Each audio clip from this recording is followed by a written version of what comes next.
قرآن پاک نے فرمایا لقد کان فی یوسف و اخوتہ آیات للسائلین.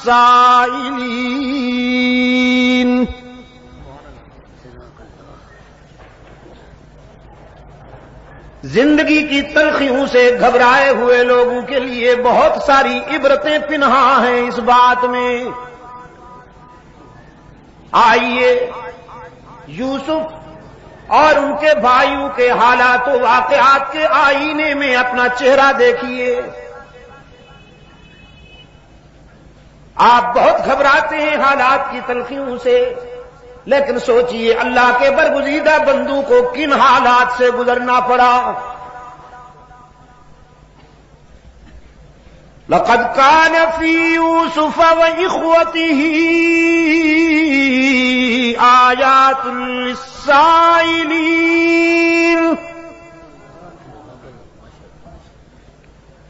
إذ قالوا ليوسف وأخوه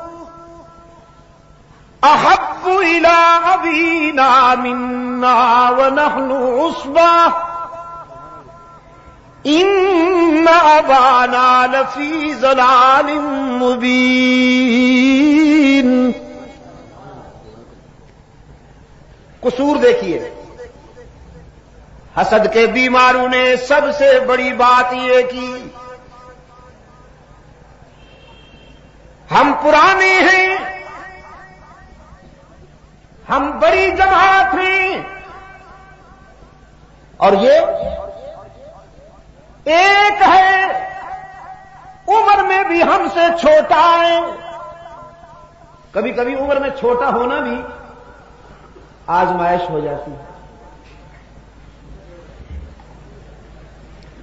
ہم بڑی جماعت ہیں اور یہ اکیلا ہے، عمر میں بھی چھوٹا ہے. لیکن والد گرامی کو دیکھیے، بس یوسف کے چہرے پہ نظر جمی رہتی ہے.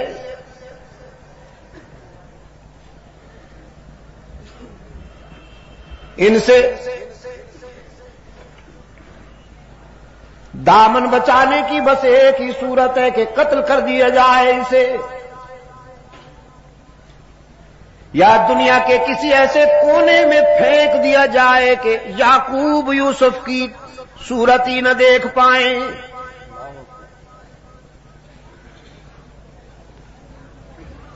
یہ اور اس کا بھائی بنیامین.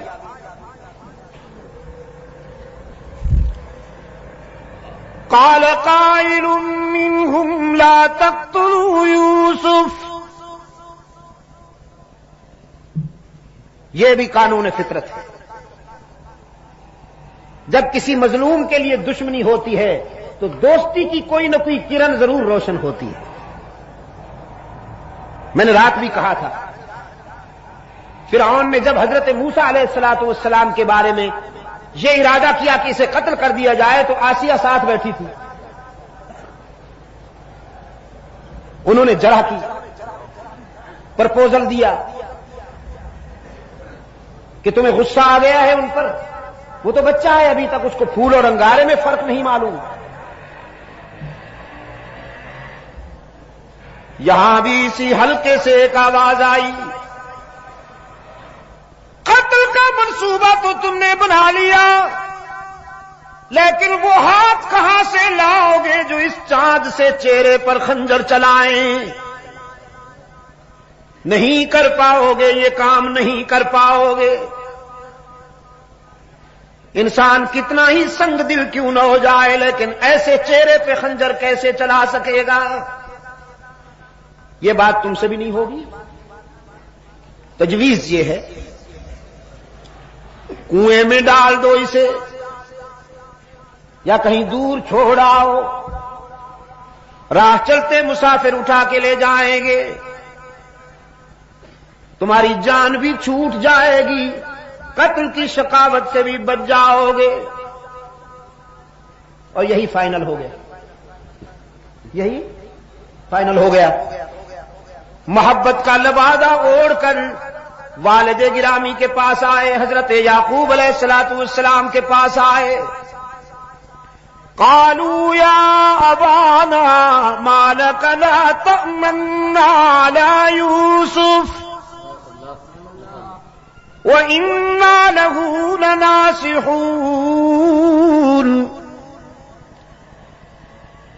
آتے ہی حضرت یعقوب علیہ السلام کی خدمت میں کہنے لگے حیرت ہے کہ آپ ہم پر اعتماد کیوں نہیں کرتے. حالانکہ ابھی عدم اعتماد کی کوئی بات ہوئی ہی نہیں تھی، کوئی نان کانفیڈنس کا ابھی تک نقشہ سامنے آیا ہی نہیں تھا.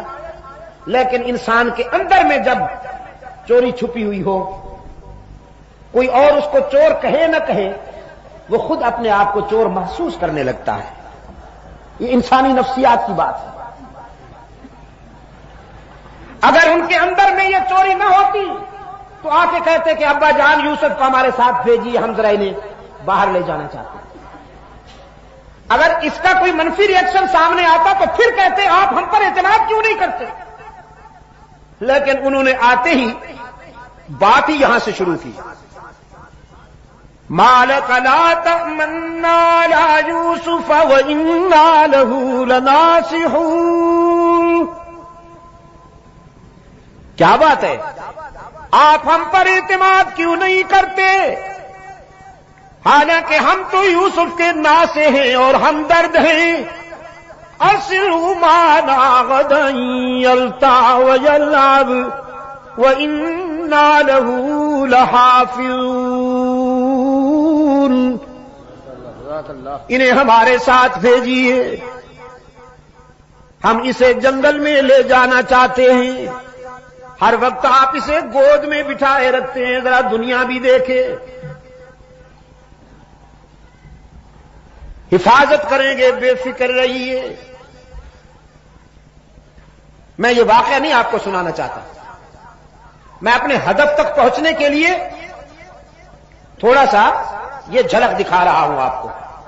لے گئے حضرت یعقوب علیہ السلام نے اندیشہ بھی ظاہر کیا، کہیں میرے لگتے جگر کو نقصان نہ پہنچ جائے، کوئی درندہ نقصان نہ پہنچا دے. انہوں نے قسمیں کھا کھا کر یقین دہانی کرائی. ہم جماعت ہیں، اتنی بڑی تعداد میں ہیں، ایک یوسف کی حفاظت کرنا کوئی مشکل بات تو نہیں ہے، ہم سب مل کر حفاظت کریں گے، آپ مطمئن رہیے. قرآن پاک نے فرمایا فلما ذابوا به واجمعوا ان يجعلوه في غيابة الجب فأوحينا إليه لتنبئنهم بأمرهم هذا وهم لا يشعرون. جب لے گئے یوسف کو ویرانے میں اور اپنے پروگرام کے مطابق یوسف کو کنویں میں ڈالنے کے لیے تیاریاں کرنے لگے، رب العالمین نے فرمایا ہم نے یوسف کے دل میں تسلی اتاری، ہم نے یوسف کے دل میں استقامت اور تقویت کے جوہر بھر دیے کہ دشمن تو بہت ہیں لیکن دوست بہت زیادہ طاقتور ہے. یہ تجھے مٹانا چاہتے ہیں لیکن ہمارا فیصلہ ہے کہ ہم تجھے بلند کریں گے. رات میں یہی کہہ رہا تھا. مکہ والے مٹانا چاہتے تھے اور عرش والے نے بلند کرنے کا فیصلہ کیا تھا. یہاں بھی یوسف علیہ السلام کو مٹانے کا پروگرام بنایا گیا، کنویں میں ڈالا گیا. رب العالمین نے روح الامین کو حکم دیا جاؤ میرے پیغمبر کو اپنی آغوش امانت میں سنبھال لو. باپ کی گود میں بھی اتنا سکون نہ ملا ہو جو تیری آغوش امانت میں یوسف کو میسر آئے. یوسف تو محفوظ ہو گئے. کنویں میں جا کر یوسف پشاور کے بے زبانوں محفوظ ہو گئے. کنویں میں جا کر یوسف تو محفوظ ہو گئے. اور برادری، خون چھپانے کے لیے، جرم چھپانے کے لیے ناٹک رچایا۔ یوسف علیہ السلام کا کرتا اتار لیا تھا، اس پہ خون ملا، مصنوعی خون، کسی جانور کے خون سے وہ کرتا رنگین کیا، پھر اسے لکڑی پہ اٹھا کر علم بنایا۔ کیا بنایا؟ علم بنایا۔ یہ ہتھ کنڈے پرانے ہیں، ہاتھ نئے ہیں۔ ہتھ کنڈے پرانے ہیں، ہاتھ نئے ہیں۔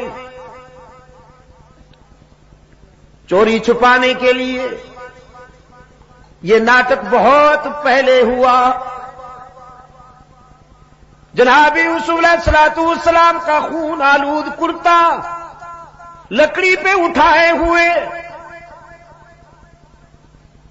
مصنوعی آنسو بہاتے ہوئے، چیختے چلاتے ہوئے، قرآن کی زبان میں شام غریبہ مناتے ہوئے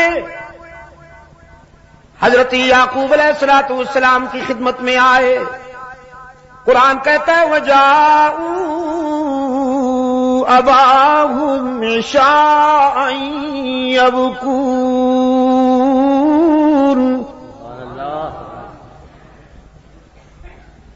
روتے چلاتے ہوئے یعقوب علیہ السلام کی خدمت میں آئے۔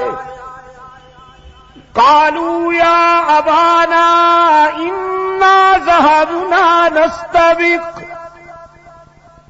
وتركنا يوسف عند متاعنا فأكله الذئب وما أنت بمؤمن لنا ولو كنا صادقين۔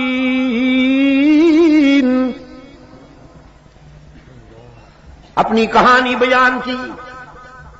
ابا جان، خطرہ یہ ہے کہ آپ ہماری بات مانیں گے نہیں، حالانکہ ہم محب اور سچے لوگ ہیں، محب اور سچے لوگ ہیں۔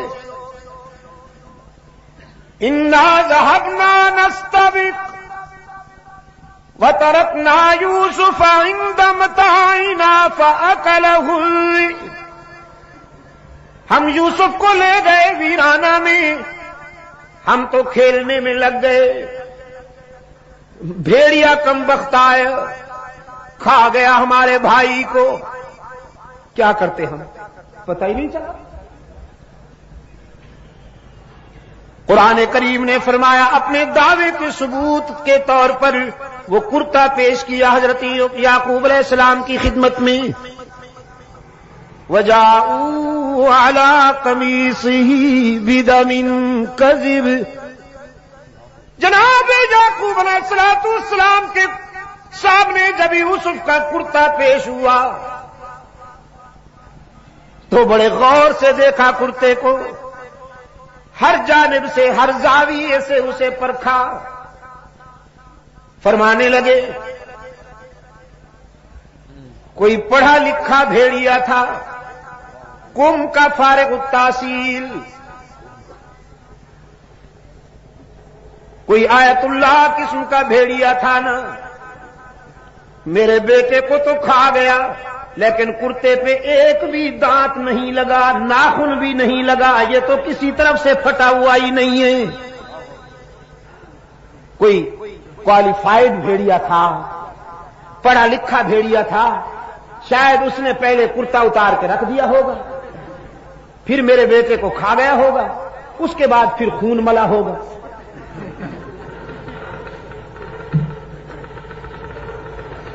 فرمایا بل سولت لكم انفسكم امرا فصبر جميل والله المستعان على ما تصفون۔ سمجھ گئے ساری کہانی؟ فرمانے لگے تمہارا منصوبہ معلوم ہوتا ہے، یہ سب ناٹک رچا رہے ہو، لیکن میری سنو، اپنے بیٹے سے متعلق یہ دل خراش اور دردناک خبر سننے کے باوجود میں تمہاری ماتمی کاروائیوں میں شرکت نہیں کروں گا، میں تو صبر کا دامن نہیں چھوڑوں گا۔ فصبر جمیل واللہ المستعان علی ما تصفون۔ میں اللہ سے ہی مدد مانگتا ہوں، وہی میرے لختے جگر کا نگہبان ہے اور حفاظت کرنے والا ہے۔ رات بھی بات یہاں آئی تھی، اتفاق سے آج بھی پھر اسی موڑ پہ آ گئی۔ انبیاء اور رسول نے جب بھی مدد مانگی کس سے مانگی؟ عجم کے بیماروں تک ہی کی حرارتیں پہنچاؤ، اللہ عجم کے بھی کے بیماروں کو شفائے کاملہ عطا فرمائے، ان کے فکر و نظر کے اندھیروں کو قرآن کے اجالوں سے دور فرمائے۔ انبیاء اور رسول نے زندگی کے سفر میں جب بھی کوئی مشکل مقام آیا تو کس سے مدد مانگی؟ واللہ المستعان علی ما تصفون۔ یعقوب نے بھی بیٹے کو اللہ کے حوالے کیا، اور ان مراحل سے گزرنے کے بعد جب یوسف کو انعام ملا، ایثار، استقامت اور وفا کا سفر کرنے کے بعد جب اللہ نے یوسف کو انعام عطا کیا ہے، پاؤں کے نیچے مصر کا تخت ہے اور سر پہ نبوت کا تاج ہے۔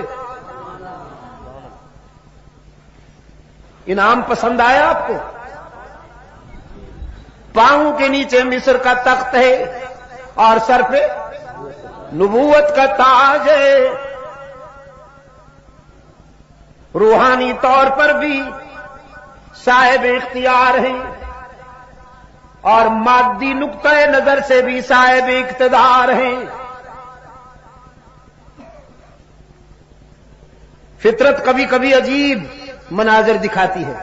کنویں میں ڈالنے والے منگتا بن کر آئے ہیں، سوال کرتے ہیں غلے کا۔ جناب یوسف علیہ السلام کے سامنے اپنی حالت زار بیان کرتے ہوئے کہتے ہیں ایھا العزیز مسنا واہلنا الذل وجئنا ببضاعۃ مزجاۃ فاوف لنا الکیل وتصدق علینا ان اللہ یجزی المتصدقین۔ شاہ مصر، ہم بھوک اور افلاس میں اکتائے ہوئے ہیں، مبتلا ہیں، تیرے جود و سخا کے چرچے سن کر حاضر ہوئے ہیں، ہمارے حال پہ رحم کیجئے، ہمیں غلہ عطا کیجئے، ہم جس کا معاوضہ دینے کی پوزیشن میں بھی نہیں۔ جناب یوسف علیہ السلام نے فرمایا داد و دہش کی بات بعد میں ہوگی، دینے دلانے کی بات بعد میں ہوگی۔ هل علمتم ما فعلتم بيوسف واخيه اذ انتم جاهلون۔ پہلے یہ بتاؤ تم نے یوسف اور اس کے بھائی کے ساتھ کیا کیا تھا، یہ پہلے بتاؤ۔ اور ان بیچاروں کو پہلے بھی شبہ تھا، چہرے کے زاویے بار بار دیکھتے تھے، تجسس تھا، سسپنس تھا کہ یہ چہرہ تو دیکھا بھالا ہے، یہ تو وہم و گمان میں بھی نہیں تھا کہ یہ وہی ہے جس کو کنویں میں ڈال آئے تھے ہم، لیکن تجسس تھا کہ یہ چہرہ دیکھا بھالا ہے۔ اب جب اسی چہرے نے اسی کا نام لے لیا جس کے متعلق وہ سوچ رہے تھے تو اب چونکے، کہنے لگے ہم نے کیا کیا تھا یوسف اور اس کے بھائی کے ساتھ یہ ہم بھی بعد میں بتائیں گے، پہلے آپ بتائیے کہیں آپ وہی تو نہیں اِنَّكَ لَأَنْتَ یوسف، آپ کہیں وہی یوسف تو نہیں؟ جناب یوسف علیہ السلام نے نعرہ لگایا انا یوسف۔ اب چھپانے کی کوئی ضرورت نہیں، اب مشیت عز دی یہ تھی کہ حقیقت واضح ہو جائے۔ قال انا یوسف وہذا اخی، الحمدللہ میں وہی یوسف ہوں اور یہ میرا بھائی ہے بنیامین۔ برادران یوسف نے کہا مگر آپ یہاں کیسے؟ ہم تو آپ کو کنویں میں ڈال چکے، آپ کا ماتمی جلوس نکال چکے، جرم چھپانے کے لیے آپ کے کرتے پر خون لگا چکے، ہم تو آپ کو ٹھکانے لگا چکے تھے، آپ یہاں کیسے؟ سیدنا یوسف علیہ نبینا علیہ التسلیم نے فرمایا قد من اللہ علینا۔ یہ میں آپ کے دل کی گہرائیوں میں اتارنا چاہتا ہوں۔ یہاں اپنے دادے کا نام نہیں لیا، باپ کا نام نہیں لیا۔ تم تو مجھے مٹانا چاہتے تھے، لیکن جانتے ہو میں کس کا پوتا ہوں، جانتے ہو میرا باپ کون ہے۔ نہ دادے کا نام لیا نہ باپ کا، اور اگر لے بھی تو دادا ابراہیم ہے، باپ یعقوب ہے۔ دادا وہ ہے جس کی نسل سے کم و بیش 14,000 انبیاء پیدا ہوئے۔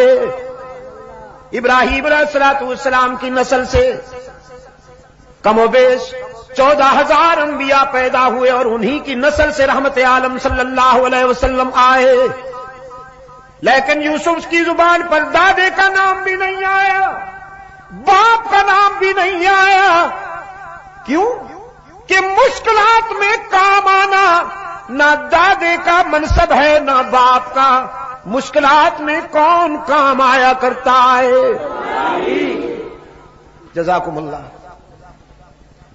مشکلات و مصائب میں کام آنے والا کون؟ پشاور کے روشن ضمیروں، مشکلات و مصائب کے گرداب میں، مصائب کے بحر زخار میں الجھے ہوئے سفینوں کو کنارے لگانے والا کون؟ یعقوب نے جب پکارا تو کسے؟